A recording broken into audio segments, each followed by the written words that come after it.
Amen. Alors je suis en train de prêcher et je commence la thématique comment dominer sur les crises financières. Lorsqu'on parle de crise financière, on parle des difficultés que quelqu'un peut rencontrer dans ses finances. Lorsqu'on parle de crise, on parle des problèmes, des attaques que quelqu'un peut subir dans ses finances. Lorsqu'on parle de crise, on parle de toute situation qui vient pour te maintenir ou pour te faire entrer dans la pauvreté, dans la disette, dans le manque, dans la stagnation, dans toute circonstance où tu as l'impression que tu vois des choses, mais tu ne peux pas t'en procurer parce que tes poches sont vides. On appelle ça la galère. Et je prie que tu ne sois pas victime de ça dans le nom de Jésus-Christ. Alors je suis en train de te montrer les différentes maladies qui maintiennent les gens dans les crises. Et vous savez, l'une des grâces que j'ai, peut-être que tu ne sais pas, quand je suis en train de prêcher, il y a un ange qui est derrière moi pendant que je prêche. Et la grâce que je suis en train de véhiculer au travers du message, l'ange là te rejoint au travers de mes faibles mots par la prédication. Au fait, je peux exercer le ministère en priant pour tout le monde. Mais dans les messages que je prêche, il y a la réponse à des questionnements de ta vie qui apportent souvent l'intervention de Dieu dans une situation. Donc souvent tu traverses une situation, même si je priais pour toi parce que tu manquerais de sagesse, ça fera qu'après la prière, tu vas vivre encore le même problème. Donc pourquoi te garder dans le même problème et puis tu vas dépendre totalement de moi? Alors je t'enseigne pour que tu puisses avoir le filet pour pêcher la quantité de poissons voulue.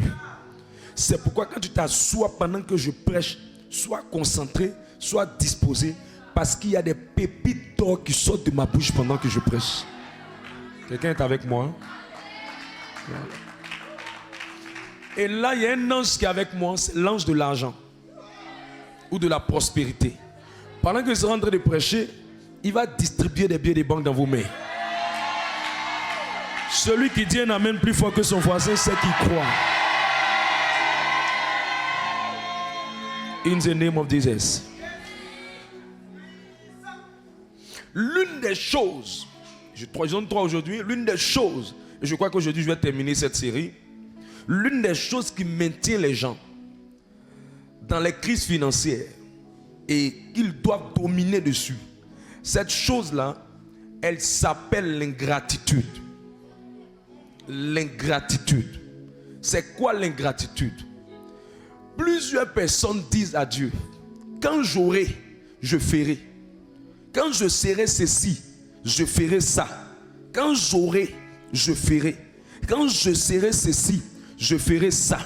Si tu fonctionnes comme ça, Dieu ne va pas te donner ce que tu attends. Si tu dis, Seigneur, quand je serai béni, je vais maintenant faire ça. Quand j'aurai ça, je ferai maintenant ça. Au fait, c'est le signe que tu es en train de dire à Dieu que dans la condition dans laquelle tu es en ce moment-là, il n'a rien fait. Mais quand tu es quelqu'un qui a compris que Dieu, pour pouvoir te donner plus, doit te voir dans ton attitude, apprécier ce qu'il a fait aujourd'hui, qui semble pour toi humainement infime, petit, faible ou sans valeur à tes yeux, Dieu a le courage de te donner plus parce que tu sais apprécier le peu. Mais quand tu dis que c'est quand j'aurai que je ferai, quand tu dis que c'est quand il me bénira que je ferai cela, tu es en train de lui dire que c'est dans quoi tu te trouves là, ce n'est pas encore la bénédiction, ou tu n'es même pas sur le chemin de la bénédiction, ou il n'a encore rien fait pour toi. Cela est un signe d'ingratitude. Et l'ingratitude fait que les finances de plusieurs personnes sèchent. L'ingratitude fait que plusieurs personnes tombent dans la stagnation financière ou dans le manque financier. L'ingratitude fait que plusieurs personnes connaissent des sécheresses financières parce qu'elles ne savent pas apprécier ce que Dieu fait. Elles ne savent pas se réjouir de ce que Dieu leur donne. Elles ne savent pas se contenter de ce que le Seigneur est en train de faire pour le départ. Ce qu'ils ne savent pas, c'est que le contraire de l'ingratitude, c'est le contentement. Quand quelqu'un n'est pas ingrat, il est content de ce que Dieu met dans ses mains.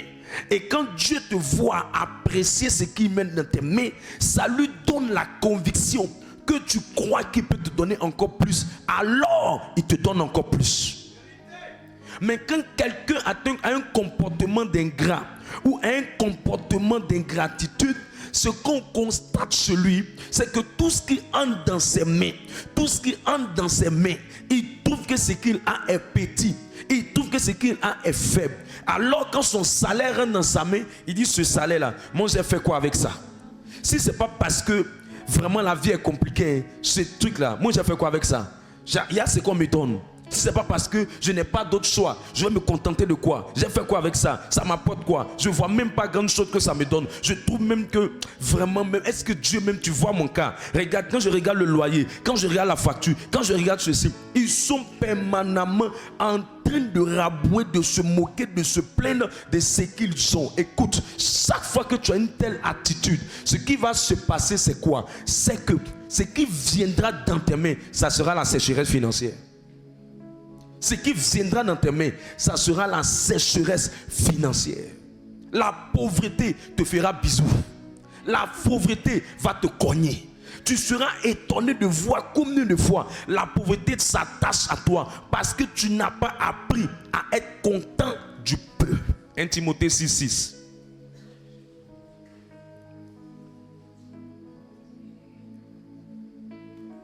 Je proclame la parole du Seigneur. 1 Timothée verset 6. C'est en effet une grande source de gain. Une grande source de gain. Que la piété avec le contentement. La piété avec le contentement. Ça veut dire celui qui marche dans le contentement gagne plus. Mais celui qui ne marche pas dans le contentement ne gagne pas plus. C'est quoi le contentement? Le contentement, c'est apprendre à être content de ce que tu as. C'est quoi le contentement? Le contentement, c'est apprendre à se contenter. C'est quoi le contentement? Le contentement, c'est être content avec ce qu'on a. C'est être content avec ce qu'on est. C'est quoi le contentement? Le contentement, ça veut dire tu vises plus. Mais pour le moment, ce que tu as là, tu apprécies. Le contentement, c'est quoi? C'est que tu ne te compares pas à quelqu'un, mais tu te compares à ce que tu attends de Dieu, mais tu apprécies déjà ce qu'il a commencé parce que tu sais que la sémence va produire encore plus grand que ce que tu as. Mais quand quelqu'un ne sait pas se contenter, il méprise les faibles commencements, il méprise les petits gestes, il méprise les petites choses, il n'apprend pas à bénir Dieu pour ce qu'il a. Je peux te dire quelque chose? Ce que tu as, c'est le sujet de prière de quelqu'un qui est dans cette salle. Ce que tu as, c'est le sujet de prière de quelqu'un dans cette salle.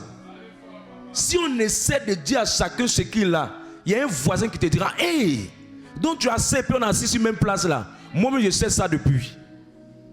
Ce que tu as, que tu trouves bizarre, que tu trouves misérable, que tu trouves rien, c'est la prière de quelqu'un depuis l'année a commencé là. Elle est dessus. Mais pour toi ce n'est rien. Donc si tu pouvais apprécier ce que tu avais, Dieu te donnerait davantage. C'est pourquoi tu vois certaines femmes qui n'arrivent pas à avoir des grandes grâces qui viennent dans leur vie sentimentale. C'est parce qu'elles ne savent même pas apprécier le fait même qu'elle soit une femme, qui soit draguée. Si tu savais qu'il y a des femmes qui ne sont pas draguées, tu allais apprécier le fait que quelqu'un même dise qu'il veut marcher avec toi. Si tu savais le nombre de personnes qui n'avaient même pas le salaire que tu as, tu allais prendre ton salaire et tu allais dire merci à Dieu pour le salaire que tu as. Pas que ce salaire peut te donner tout, mais tu vises plus, tu vises loin. Mais pour le moment, ce que tu as là, c'est pas à négliger. Et quand les gens ne savent pas se réjouir de ce qu'ils ont, ils voient ce qui doit venir se bloquer. Parce qu'au lieu de dire quand Dieu fera, il faut commencer à apprécier ce que tu as pour que Dieu fasse ce que tu attends. Si ce que tu as n'est pas apprécié, ce que Dieu veut faire, il ne pourra pas le faire. Ce que Dieu veut faire dépend de combien de fois tu apprécies ce que tu as. Le problème qui fait que ce que tu as là, tu ne vois pas ça bien, c'est parce que tu es en train de regarder dans la bouche de ton voisin. Le problème qui fait que tu manifestes une grande forme d'ingratitude et que tu ne sais pas remercier Dieu, c'est parce que tu regardes chez ton voisin. Je peux te dire quelque chose? J'étais à Pétro-Ivoire en bas. Ma première fois que j'ai mis les pieds à Hongrie, j'étais à Pétro-Ivoire en bas d'abord avec ma mère.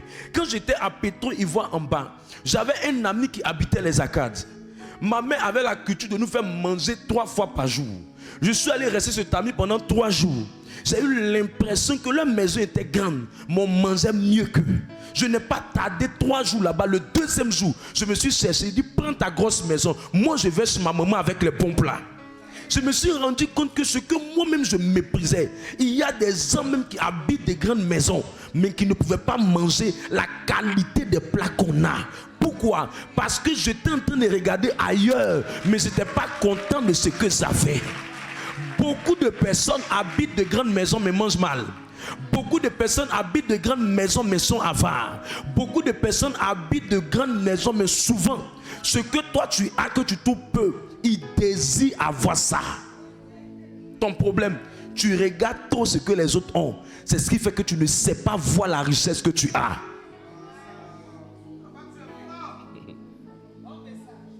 C'est ça qui fait que tu méprises.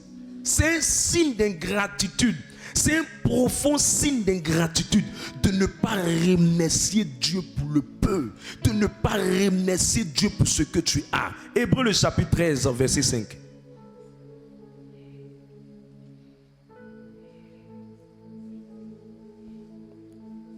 Hébreux 13, verset 5. Ne vous livrez pas à l'amour de l'argent, contentez-vous de ce que vous avez.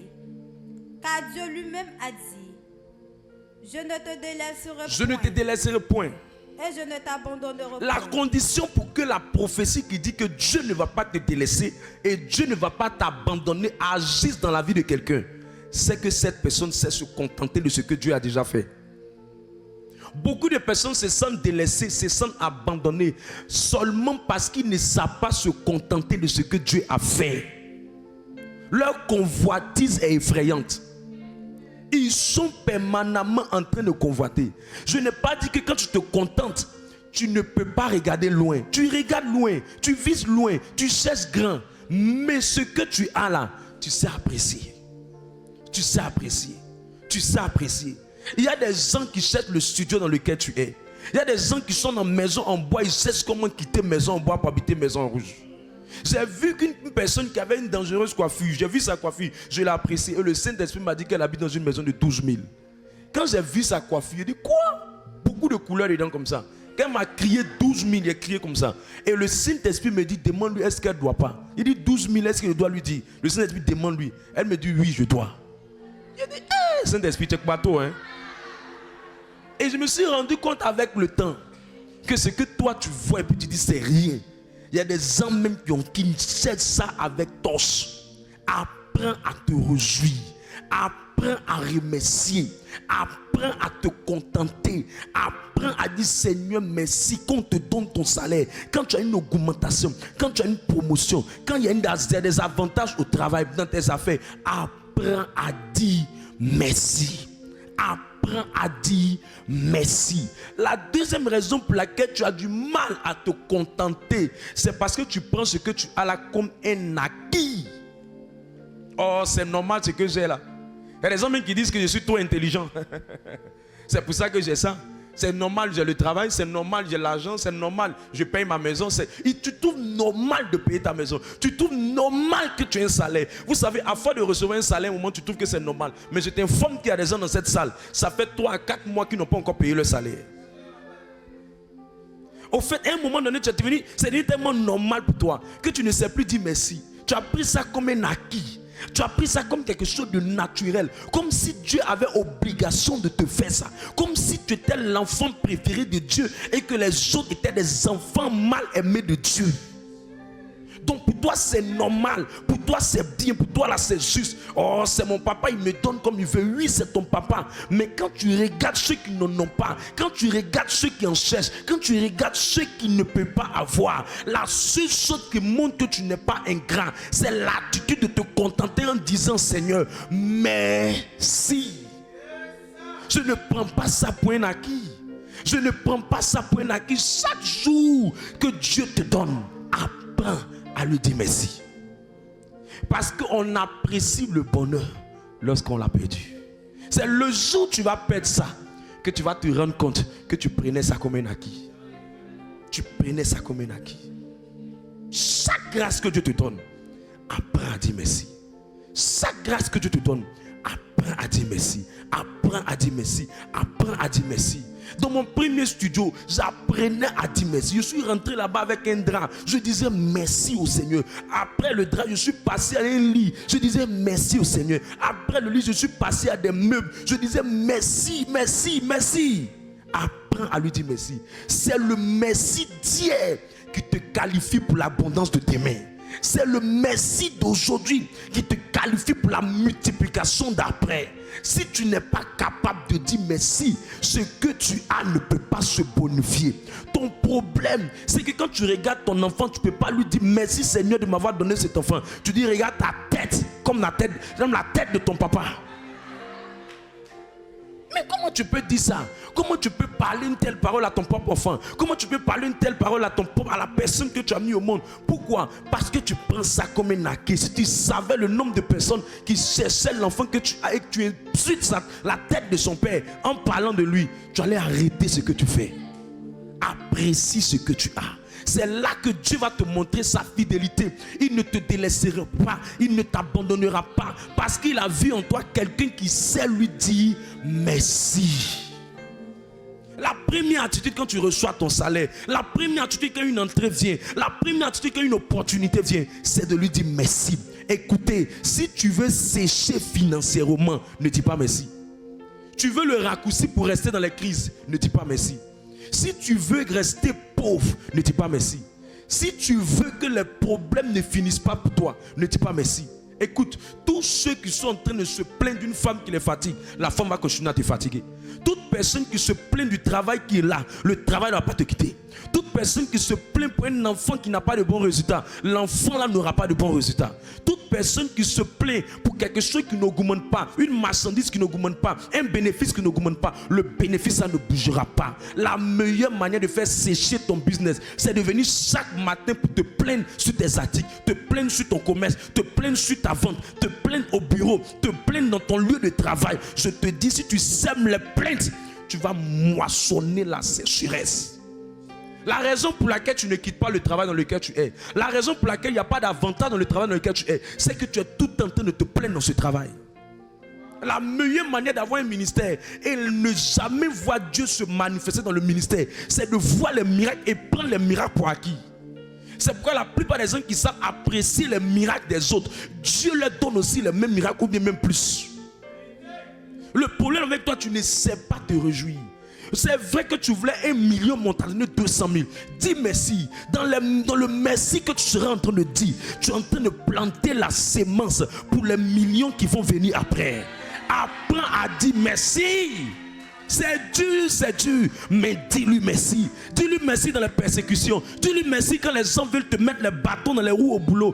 Dis-lui merci. Tu ne feras pas sécher ce que tu fais, mais tu vas bonifier ce que tu fais. C'est dans le merci que les clients viennent. C'est dans le merci que le salaire augmente. Je n'ai jamais vu quelqu'un qui a connu augmentation, promotion, percée, ascension professionnelle, mais qui n'a pas été quelqu'un de reconnaissant dans ce qu'il avait. Que le Seigneur intervienne dans ta vie. Que le Seigneur intervienne dans ta vie. Que le Seigneur intervienne dans ta vie. Marc le chapitre 6, verset 41. Marc 6, verset 41. Il prit les 5 pains et les 2 poissons, et levant les yeux vers le ciel, il rendit grâce. Il le rendit grâce. Puis il le rompit. Il le rompit. Les pains et les donna aux disciples, afin qu'il les distribuât à la foule. Il partagea aussi les 2 poissons entre tous. Quand Jésus a pris la peine de dire merci pour le peu devant une grande foule, ce peu a nourri la foule. Je ne sais pas comment ça fonctionne. Tous ceux qui ont appris à se contenter du peu, la moisson plus grande arrive. Tous ceux qui ont appris à se contenter de ce qu'ils avaient, ils ont eu plus grand que ce qu'ils avaient. Je ne sais pas comment tu fais. Tu sais pourquoi ton sac à main est gâté? C'est parce que quand tu as eu le sac à main, tu n'as pas été capable de dire merci pour le sac à main. Tu sais pourquoi tes téléphones portables tombent fréquemment? C'est parce que tu te plains du téléphone que ça se gâte. Tu sais pourquoi tes vêtements se déchirent vite? C'est parce que tu te plains pour le vêtement que tu portes. Tout ce pourquoi il y a la plainte, ça ne s'élargit pas, mais ça se détruit. La dernière fois où tu as gâté quelque chose, ce sont tes plaintes qui l'ont gâté. Aucun sorcier n'est passé par là. C'est toi qui plains. C'est toi qui passes ton temps à te plaindre. Et tous ceux qui sont dans les crises sont des hommes de plainte. Apprends. Regarde, la vie n'est pas étape. La vie n'est pas étape. Et l'ascenseur pour brûler, pour casser les étapes pour aller plus vite, c'est d'être quelqu'un qui sait se contenter en rendant des actions de grâce. Tu as trop pris plaisir à tes plaintes et c'est devenu normal pour toi. Point oui, point non. Tu es tout en train de parler dessus. Et on ne sait pas qu'est-ce que tu veux. Les clients ne viennent pas. Ça ne marche pas. Ça ne marche pas. Depuis que tu fais ça là, tu as vu ça marcher. Tu as vu ça marcher. La vie n'est pas étape. La vie n'est pas phase. La vie n'est pas niveau. Toute femme que tu vois aujourd'hui, qui a un teint propre, qui a un visage propre, qui a une forme propre, hier, elle n'était pas ce qu'elle était. Je veux arriver là-bas. Ne marche pas par l'envie. Ne marche pas par la précipitation. Reste calme. Accepte ce que toi tu es aujourd'hui. Demain, tu auras ce qu'elle a aujourd'hui. Évite de vouloir avoir ce que les autres ont. Si tu ne sais pas te contenter, tu vas toujours être en train de te plaindre. Et ça fait que tu es misérable, tu ne te réjouis pas de ce que tu as. Tu n'es pas content de ce que tu as. Tu ne sais pas te réjouir de ce que tu as. Ton anniversaire, tu ne sais pas te réjouir. Tes bonnes nouvelles, tu ne sais pas te réjouir. Des bonnes choses, tu ne sais pas te réjouir. Parce que tu es toujours en train de dire, et si je pouvais avoir plus? Et si je pouvais avoir plus? Mais c'est quand tu vas t'asseoir pour prendre une bouteille de coca et un bon shawarma pour dire merci.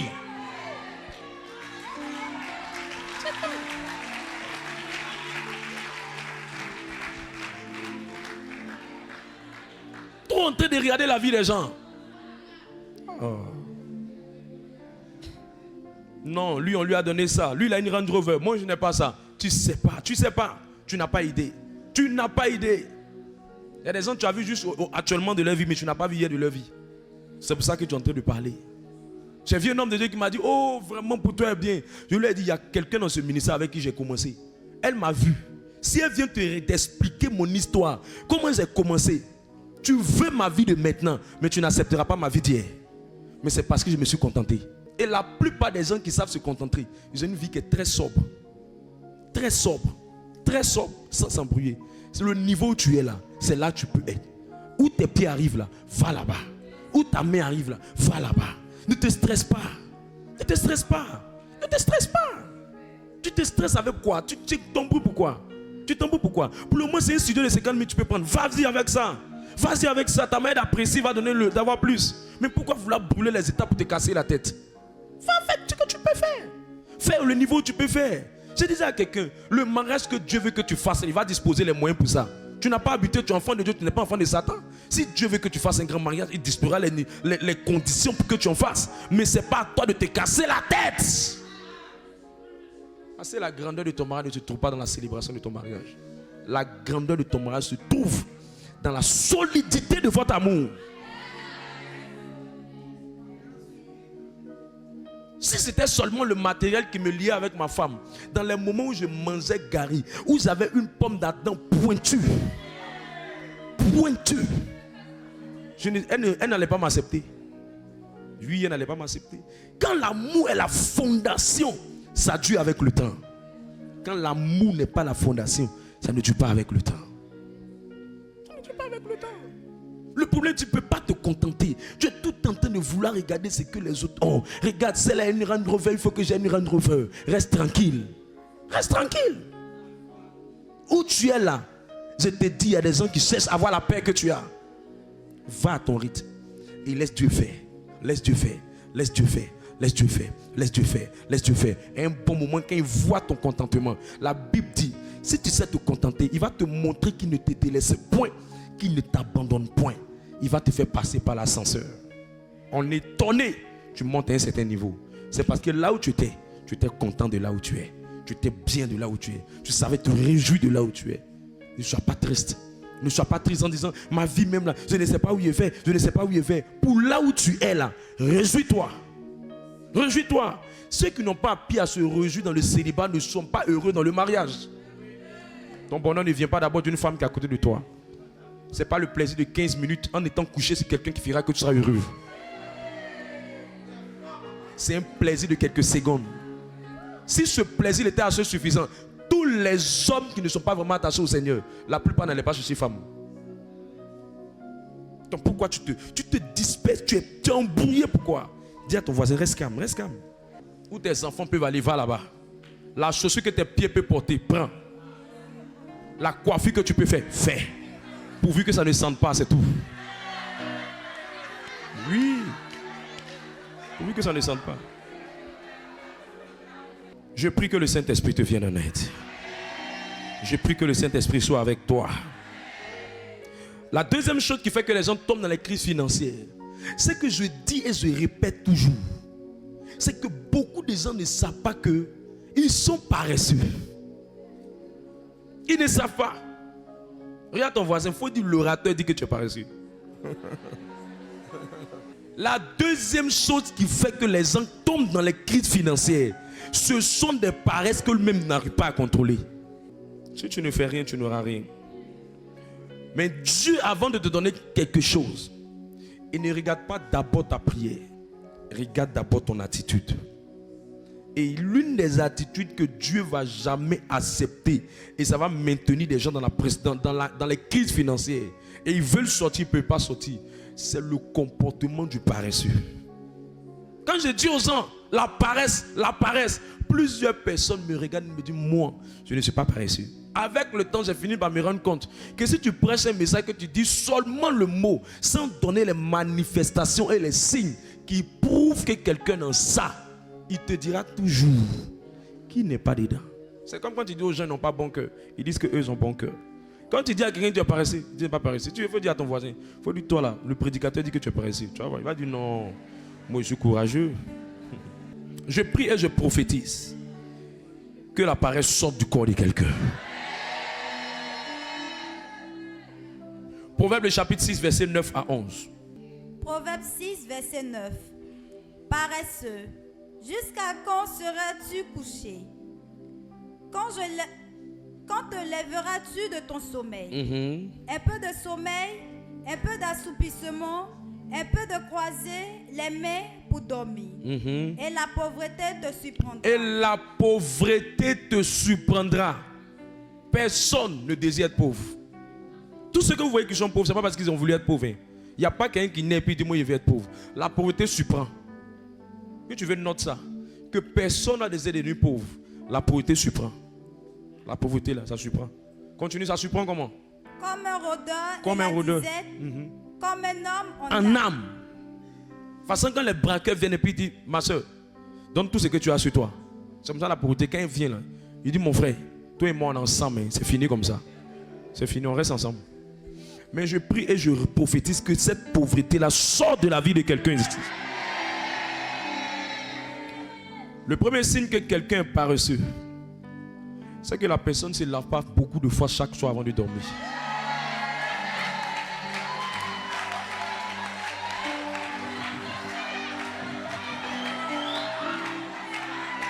Une fois on peut tolérer, 2 fois on peut tolérer, mais quand ça devient régulier, tu es paresseux. Tu es paresseux. Je t'avais dit que quand il va te donner les signes, tu vas t'étonner. Oh, il vient de donner un seul. Hein. Un seul. J'ai demandé à Dieu, mais pourquoi le fait de ne pas se laver régulièrement, c'est la paresse? Dieu a dit, quand vous devenez chrétien, votre corps, c'est le temple du Saint-Esprit. Votre corps, là, c'est mon temple. Donc, si tu dors et tu ne laves pas le corps de Dieu, tu es un djihadiste. Le corps de Dieu, là, toi, tu ne laves pas. Au fait, depuis que tu as donné ton corps au Seigneur, ta vie au Seigneur, le Seigneur et toi, vous formez une seule chair. Alors, ton corps ne t'appartient plus. Si tu passes une nuit régulièrement, plusieurs nuits, sans laver ce corps-là, et en plus de ça, tu oses faire des rêves, dans un corps qui est sale, avec des pores qui sont bouchés. Qui te parle? Dis-moi qui te parle. C'est pour ça le jour où quelqu'un vient te dire qu'il a fait un rêve, rassure-toi qu'il s'est lavé la nuit avant de rêver. Ça sera le signe que ça vient du Saint-Esprit.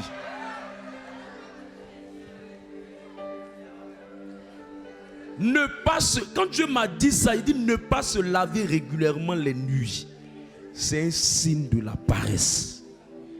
Ton corps ne t'appartient pas. Tu dois rendre compte à Dieu de ton corps. Et tu oses ne pas le laver. C'est comme une chapelle qui n'est pas lavée et on demande aux gens de venir faire la messe. Même paroisse on nettoie. Et dans la nouvelle alliance, notre corps est comme une paroisse. C'est le temple de l'Esprit de Dieu. Nous sommes devenus comme des saints sacrements ambulants. Parce que le Saint-Esprit est venu habiter en nous. Quand tu vois le Saint-Sacrement, ce n'est pas bien propre. Maintenant, pourquoi toi, ton corps, qui doit porter la présence de Jésus, ou qui porte la présence de Jésus, ce corps-là, il n'est pas propre. Chaque fois que quelqu'un te parle pour te dire de ne pas te laver, je te dis, cette personne s'appelle Cabri. C'est pas Dieu. C'est pas Dieu. C'est pas Dieu. C'est pas Dieu. Si la personne même vient de dire tu es trop fatigué, il faut lui dire que c'est pas Dieu. Le deuxième signe de la paresse, c'est le fait d'être très sale et désordonné.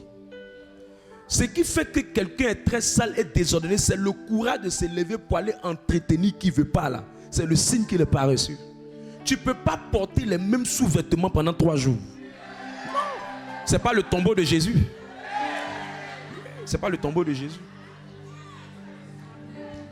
Le premier jour, il n'est pas ressuscité. Le deuxième jour, il n'est pas ressuscité. Alors le troisième jour, il ressuscite ça. Toi, le troisième jour encore, tu ne veux pas laver.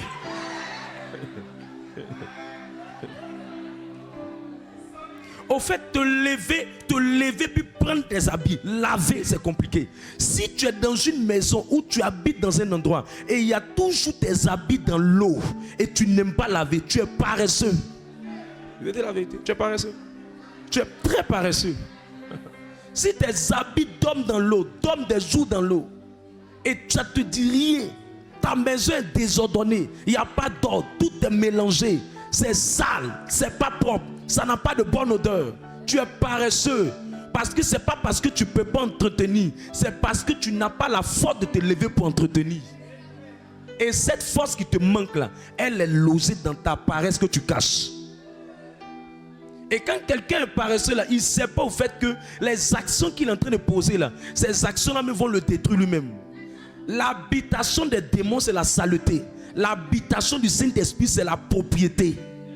Donc ce qui fait que tu ne veux pas entretenir l'endroit là, c'est un démon de saleté qui te maintient dans cette attitude là. Pour te lever c'est difficile, pour aller laver tes habits c'est difficile. Tu vois les habits ça fait 3 jours, sous prétexte que tu as beaucoup de vêtements. Oui, tu as beaucoup de vêtements que tu peux porter, mais l'endroit où tu as déposé les habits aussi, c'est un endroit qui doit être propre.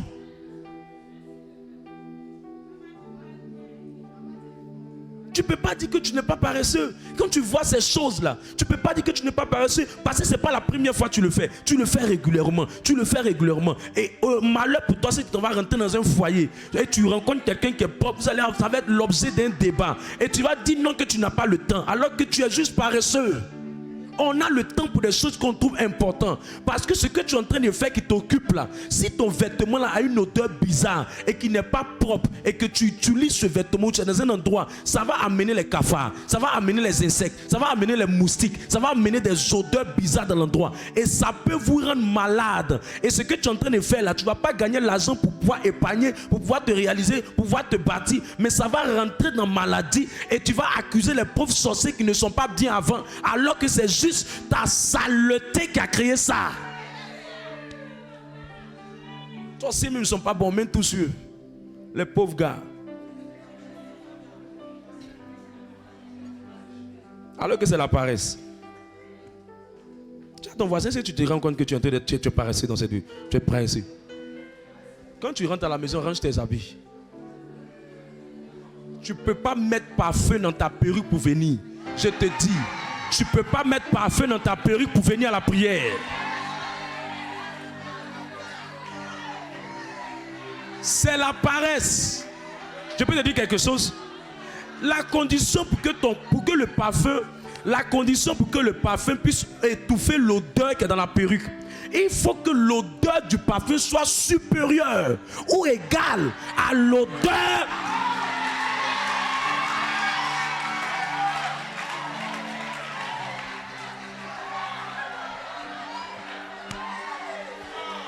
Si l'odeur qui est dedans là est supérieure, tu fais quoi? Tu es en train de chatouiller l'odeur. C'est la paresse. C'est la paresse. C'est la paresse.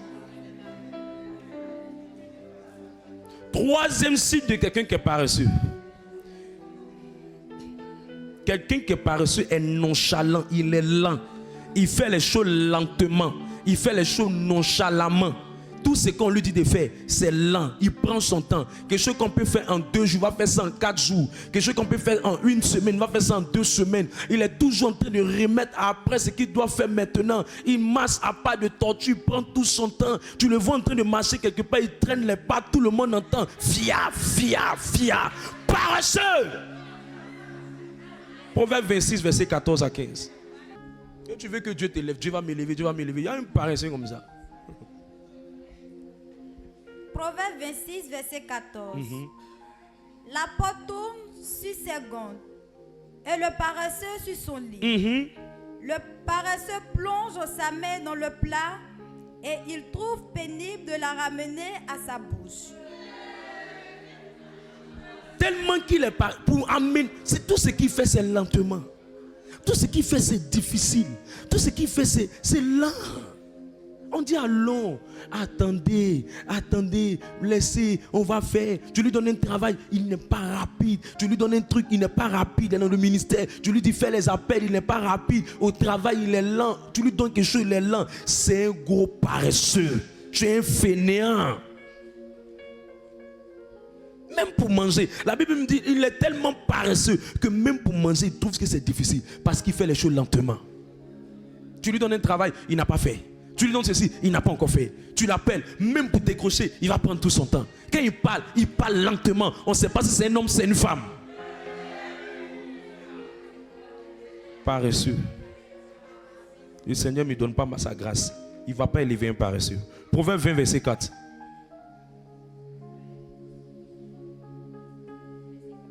Proverbe 20, verset 4. À cause du froid, le paresseux ne laboure pas. À la moisson, il voudrait récolter, mais il n'y arrive. Quand quelqu'un est paresseux, là, il trouve toujours, il dit à cause du froid, il ne laboure pas. Il dit non, je ne me sens pas trop bien. Je ne me sens pas bien. Il a toujours quelque chose à dire. Oh. Que le Saint-Esprit te libère de cette attitude-là. Oh. Parler lentement. Discuter lentement. Marcher lentement. Tout ce qu'il fait, c'est lentement. Tout ce qu'on lui demande, c'est lentement. Il remet toujours à après ce qu'il peut faire aujourd'hui. Un expert en procrastination. On a l'impression qu'on n'est pas sur le même agenda. Nous, on a 24 heures. Nous, on a l'impression que lui, il a 75 heures. On a le même agenda. On a les mêmes heures. Mais tu prends tout ton temps. Tu es où? Tu n'as pas encore fini. Il va prendre tout son temps dans la douche. Elle va prendre tout son temps dans la douche. On ne sait pas qu'est-ce qu'elle fait. Comme disaient nos parents, tu es en train d'accoucher.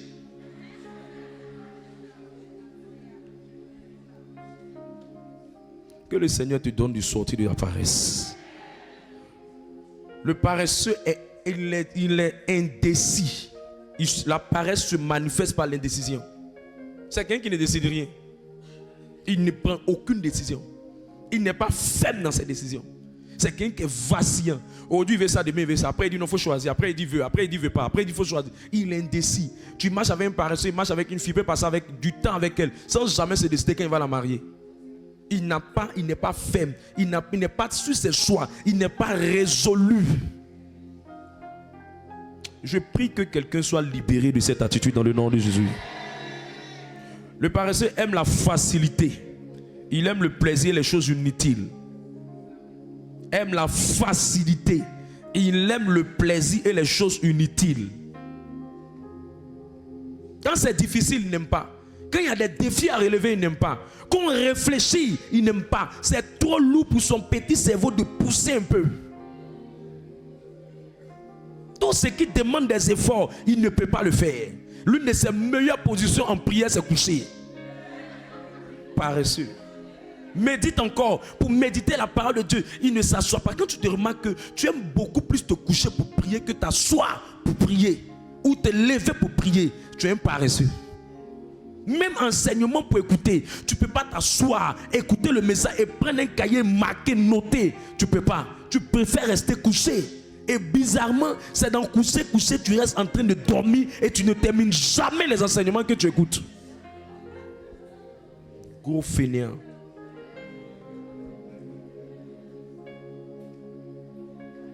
Tout ce qui demande de l'effort, c'est difficile.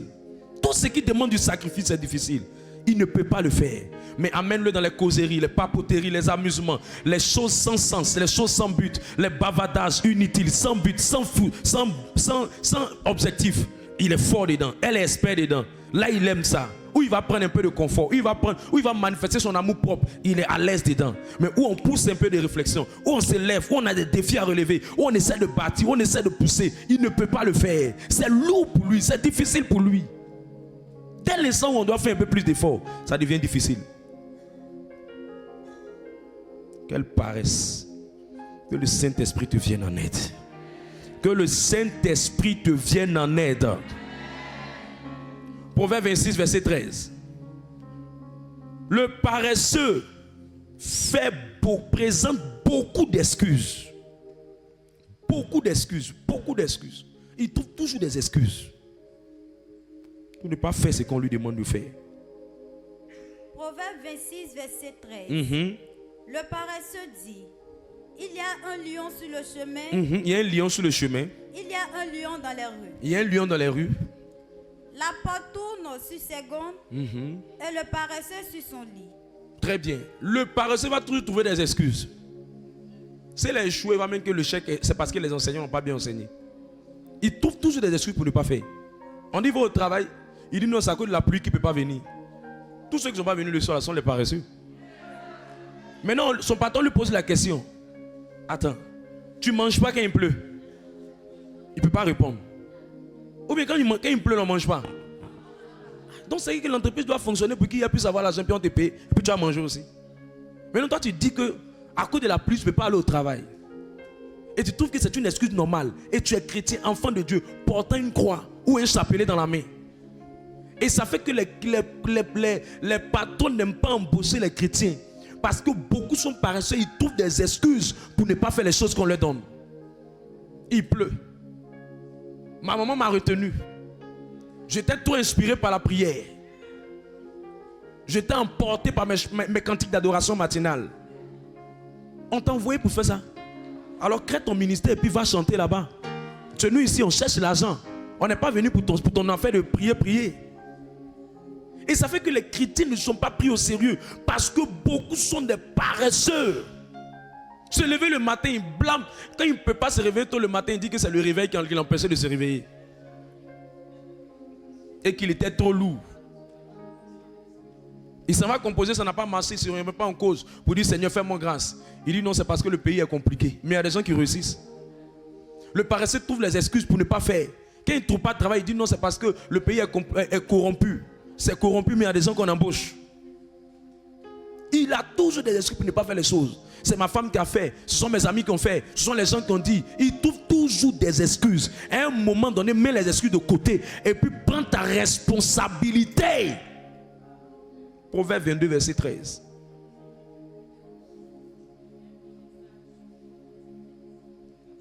Proverbe 22, verset 13. Le paresseux dit: il y a un lion dehors, je serai tué dans les rues. Tu vois comment il réagit? Des excuses, des excuses, des excuses, tout, des excuses, des excuses. demande à mon équipe, quand on fait réunion, il n'y a pas excusez-moi. On ne marche pas sur excuse. Je n'ai pas excuse. Parce que les excuses sont le signe de la paresse. Celui qui veut et qui a Dieu, Dieu a dit, rien ne lui est impossible. Donc si tu as Dieu et tu es un homme qui n'est pas paresseux, Dieu te vient en aide et tu réalises l'impossible. C'est quand tu es paresseux que tu vas trouver les excuses pour ne pas faire. Et à force de présenter les excuses, tu finis par ne pas faire. Et tu es dedans. Et tu vieillis dedans. Et tu es permanemment dedans. Je prie que Dieu te donne l'ouverture d'esprit. Le paresseux aime dormir. Son Dieu, c'est le sommeil. Proverbe 20, verset 13. Je n'ai pas dit dormir est mauvais, mais excès de sommeil. L'excès de sommeil, c'est grave. C'est un signe de paresse. Proverbe 20, verset 13. Proverbe 20, verset 13. N'aime pas le sommeil de peur que tu ne deviennes pauvre. Pauvre. Ouvre les yeux, tu seras rassasié de paix. Ça veut dire que tous ceux qui se réalisent, les start-up, les gens numéro 1, les gens les plus puissants, ceux qui bâtissent des entreprises, ceux qui attirent de bonnes sondes, ceux qui rentrent, ils montent dans la vie, c'est des gens qui sont des bosseurs. Ils n'aiment pas dormir. On n'a pas dit que dormir n'est pas mauvais. Mais nous tous, on a 24 heures. Dieu nous a donné tous combien d'heures? 24 heures, une journée. Maintenant, je te pose la question. Est-ce que tu sais le nombre d'heures que nous devons dormir? Chaque homme qui est bien normal, qui n'est pas paresseux, doit dormir au moins 5 heures de temps par jour. Toute personne qui dort au-delà de 5 heures de temps par jour, c'est le signe que c'est un paresseux.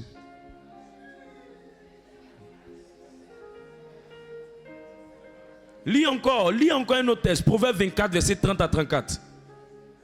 Le paresseux, ce n'est pas gérer son temps. C'est pour ça qu'il dort longtemps. Une expérience a été faite. Quelqu'un qui a 50 ans, mais qui dort plus de 6 heures de temps chaque jour. Les scientifiques ont fait des recherches, ont fini par se rendre compte qu'il peut arriver à dormir 10 heures à 25 heures de sa vie. S'il dort comme ça tous les jours, s'il a 50 ans aujourd'hui. C'est-à-dire qu'il y a des gens qui ont dormi leur vie. Leur vie, là, elle est finie dans le sommeil. Tu as dormi, ton avenir est fini dans le sommeil. C'était doux, hein? 25 ans, c'était doux, hein? 26 ans, c'était doux, hein? 27 ans, c'était doux, hein? 30 ans. Maintenant, tu attrapes ta vie. La vie, il faut se battre. Il faut se battre par rapport à quoi? Tu es fatigué. Tu es d'être fatigué. Proverbe 24, 30 à 34. Proverbe 24, verset 30 à 34. J'ai passé près du champ des paresseux et près de la vigne d'un homme dépourvu de sens. Et voici les épines y croissaient partout. C'est normal, il est négligent, donc il aura des épines. Il ne va pas nettoyer là-bas, il n'a pas le temps. Les ronces en couvraient la face et le mur de pierre était écroulé. Il ne va pas prendre le temps pour aller redresser toutes ces choses. Continue.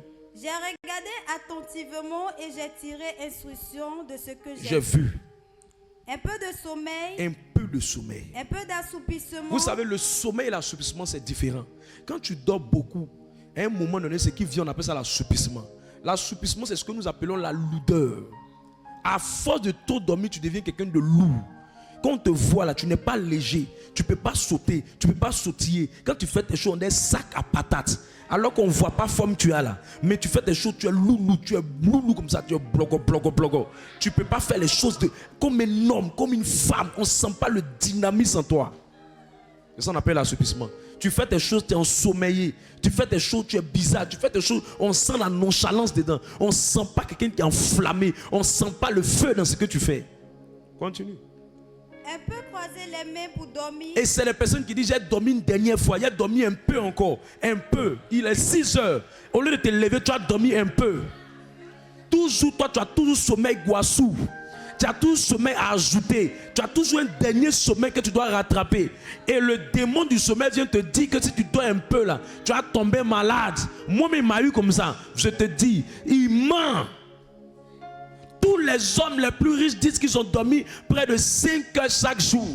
Et si tu veux rentrer dans cette classe, épouse cette mentalité. Tu ne vas pas tomber malade. Ton corps va relâcher au départ. Mais si tu restes dedans, ton corps va tenir. Parce que c'est l'ADN même qui est conçu pour ça. C'est toi qui as gâté ton ADN. C'est toi qui as gâté ton système. En dormant comme ça à patate. Continue.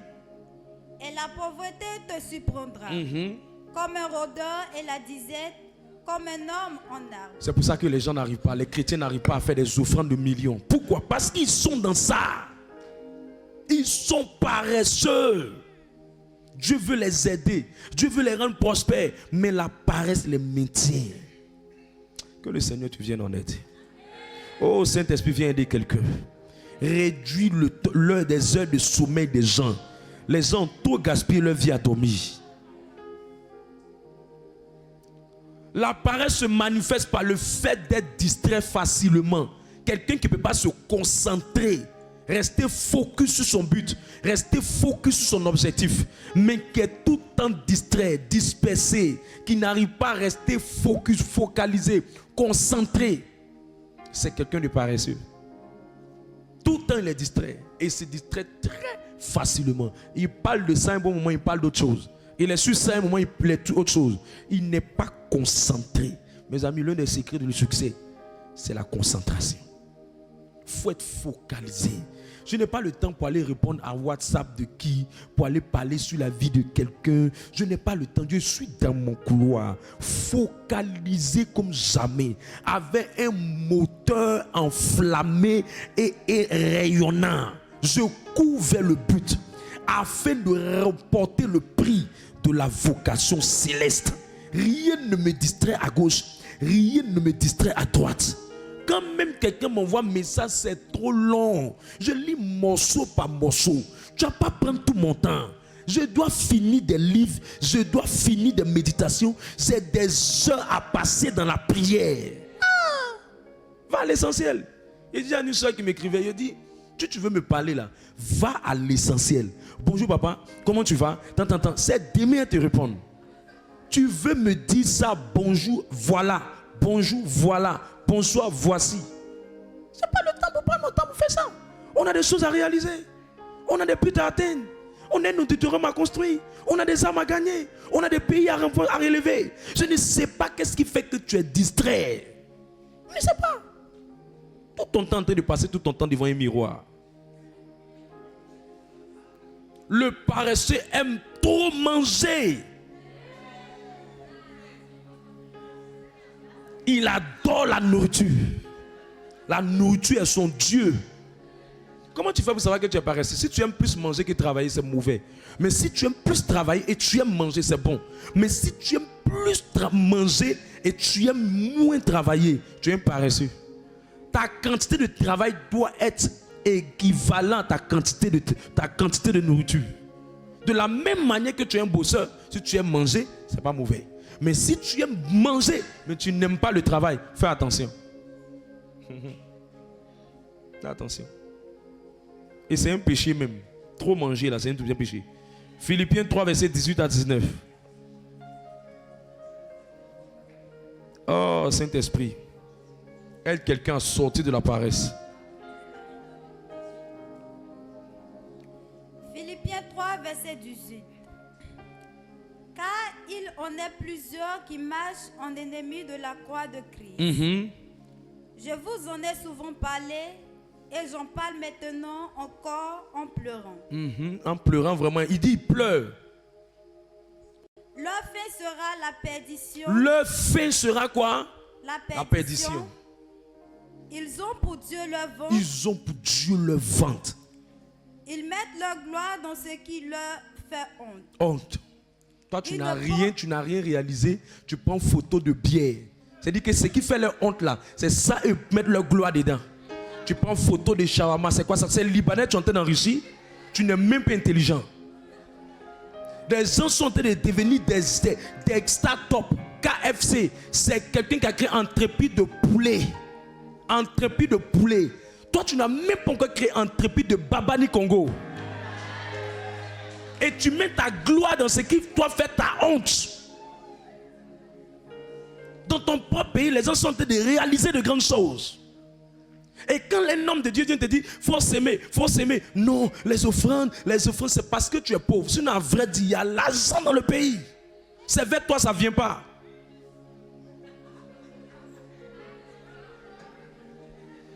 le vrai problème avec toi, c'est que tu mets ta gloire dans ce qui fait ta honte. Et ce qui fait ta honte là, c'est la nourriture. Photo d'un restaurant. Prends photo de l'entreprise que tu as créée. Prends photo d'un nouveau véhicule que tu as acheté. Prends photo d'une entreprise que tu es en train de créer. Prends photo d'une réunion d'affaires que tu es en train de faire. Prends photo de l'évangélisation que tu es en train de faire. Ça, c'est pour la croix. Ça, c'est pour le progrès. Oui, c'est bon. Mais prendre des photos pour ce qui doit faire ta honte et toi, tu prends ça pour faire ta gloire. Qu'est-ce que tu gagnes? Si tu gagnes. C'est ce qu'il est en train de dire. Il dit, je pleure. Je pleure parce que les gens, leur nourriture est devenue leur Dieu. Ils vont la basser à cause de manger. Voilà pourquoi même les sorciers viennent utiliser ta nourriture préférée pour te visiter en rêve. Parce qu'ils savent que la nourriture est ton Dieu. Tu aimes manger. Mais tu n'aimes pas travailler. Galates 5, 21. Il faut plus de sagesse. Dans le travail, quelqu'un qui veut aller loin, il doit être un bosseur. Je vous dis la vérité. Galates 5, verset 21. L'envie, l'ivrognerie, les excès de table et les choses semblables. Je vous dis d'avance, comme je l'ai déjà dit, que ceux qui commettent de telles choses n'hériteront point le royaume de Dieu. Qui ça? Les excès de table. Les excès de table. Ça veut dire que quelqu'un qui mange beaucoup, il peut aller à l'enfer à cause de ça. C'est pas moi qui ai dit les excès. C'est-à-dire qu'il mange trop. Il mange plus que ce qu'il en faut. Il mange plus que ce que son ventre peut prendre. Il mange plus. Et tu es couché, tu es étouffé. Tu es étouffé. Et puis après, maintenant, la finalité, ton ventre est plein, ton bas-ventre réclame ses droits. Et tu dors maintenant, tu ronfles.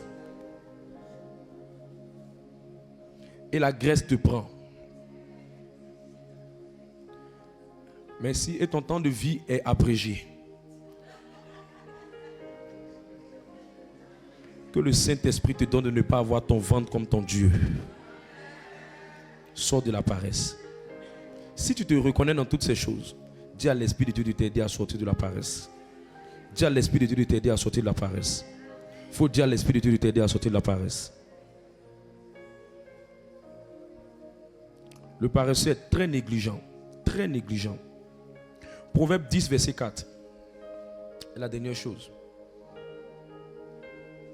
Il est très négligent et il manque de but. Il est très négligent et il manque de but. Montrez-moi quelqu'un qui est sans but. Montrez-moi quelqu'un qui est négligent. Je vais vous montrer un paresseux. Allons-y. Proverbe 10, verset 4. Celui qui agit d'une main lâche s'appauvrit. Celui qui agit d'une main lâche s'appauvrit. C'est des gens, quand ils font les choses, ils ne sont pas sérieux dedans. Ils sont négligents. Ils ne sont jamais sérieux dedans. Ils font avec lâcheté. Ils font avec médiocrité. Ils ne sont pas sérieux. Ils ne mettent pas de l'ordre. Ils ne sont pas sérieux dans ce qu'ils font. On sent qu'il n'y met pas son cœur. On sent qu'il n'y met pas son sérieux. Sa manière même de faire, sa manière même d'agir, sa manière même de se présenter dans la chose qu'il fait. Il dit qu'il crée son entreprise, mais la présentation de son entreprise. Elle dit qu'il a créé son affaire, mais la présentation de son affaire. Elle dit qu'il a fait son commerce, mais la présentation de son commerce. On sent la négligence. On sent la négligence. On arrive, on ne sait pas où les cuillères sont placées, où les assiettes sont placées. On sent la négligence dans son restaurant. On sent que ce n'est pas ça. On sent que les choses sont désordonnées. La négligence est un signe de paresse. Parce qu'un petit détail oublié chez un médecin, ça peut provoquer la mort. On a vu des épingles, des aiguilles, des objets de santé qui sont restés lors des opérations des gens, vrai ou faux, à cause de la négligence. Donc on doit enseigner aux chrétiens qu'ils doivent sortir de la négligence parce qu'ils vont tuer des gens. Et quand Dieu voit que tu es quelqu'un de paresseux, il ne peut pas te donner de grandes positions parce que tu vas tuer les gens. Montre-le-moi le nombre de chrétiens qui sont des hommes puissants dans certains domaines. Pourquoi? Parce qu'on ne leur prêche pas qu'ils doivent sortir de la paresse. Quand on parle de paresse, ils pensent à ceux qui sont assis au quartier qui ne font rien. Non! Quelqu'un qui est très négligent dans le travail qu'on lui confie, c'est un paresseux. Quelqu'un qui est méticuleux dans le travail qu'on lui confie, c'est quelqu'un qui est ordonné. c'est quelqu'un que Dieu peut faire quelque chose de grand avec lui. Mais quelqu'un qui est négligent, qui n'est pas ordonné, qui n'est pas soigné dans ce qu'il fait, c'est quelqu'un qui est paresseux. Le psaume dit les mains lâches. Il fait, mais c'est lâche. Il fait, mais c'est médiocre. C'est médiocre. Un pilote qui est négligent peut tuer des gens à partir de l'avion. Dans tous les domaines, s'il y a la négligence, c'est la mort qui va venir. Prenez une restauratrice qui prépare, qui est négligente.